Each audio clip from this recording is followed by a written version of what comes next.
Vamos agora entrar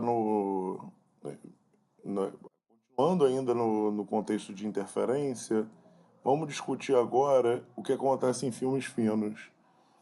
Isso é importante a gente diferenciar duas coisas que a gente não estava diferenciando até agora.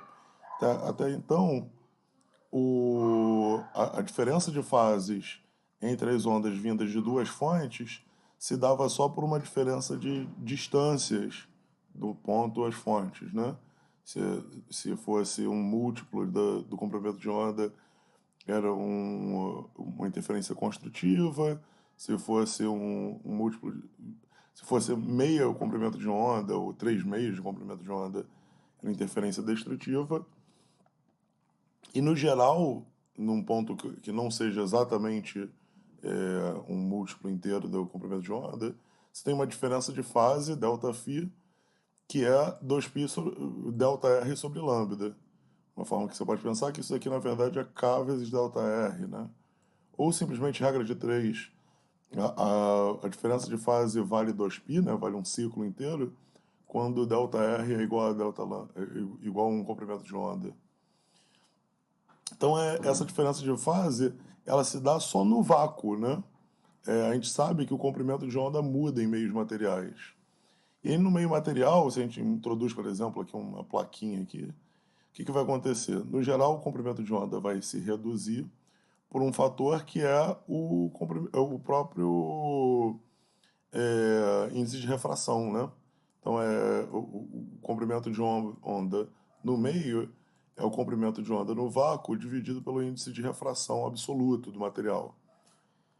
E aí você vai ter que a sua diferença de fases, que antes era 2π ΔR sobre lambda, vai ganhar esse fator n do índice de refração. Isso define o que a gente chama de caminho óptico. O que antigamente a gente tinha ΔR sobre lambda, né? Se você multiplica pelo índice de refração, isso é uma espécie de caminho efetivo que a luz percorre em diferentes materiais, né? E no contexto do princípio de Fermat, continua valendo. Antes a gente tinha que o caminho percorrido pela luz era o que minimizava o tempo de viagem, né? Mas o tempo de viagem é a distância dividida pela velocidade. Se você pensar que a velocidade é c, a velocidade da luz no vácuo, dividida pelo índice de refração, você fica com um novo conceito, que é esse caminho óptico, esse caminho efetivo que a luz percorreria se ela viajasse com velocidade c o tempo todo. E aí, como c é uma constante, você pode dizer que minimizar o tempo de viagem é equivalente a minimizar o caminho óptico.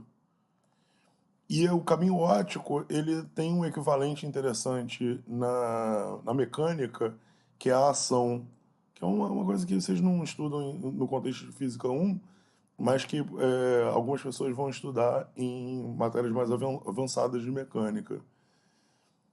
E o Fermat foi quem idealizou a mecânica em termos dessa minimização da ação.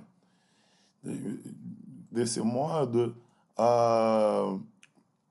a gente pode pensar na diferença de fase como a fase que foi ganha no caminho óptico, a razão entre o caminho óptico e o comprimento de onda. Isso vai ser útil agora para a gente estudar filmes, que é uma interferência que acontece em meios materiais.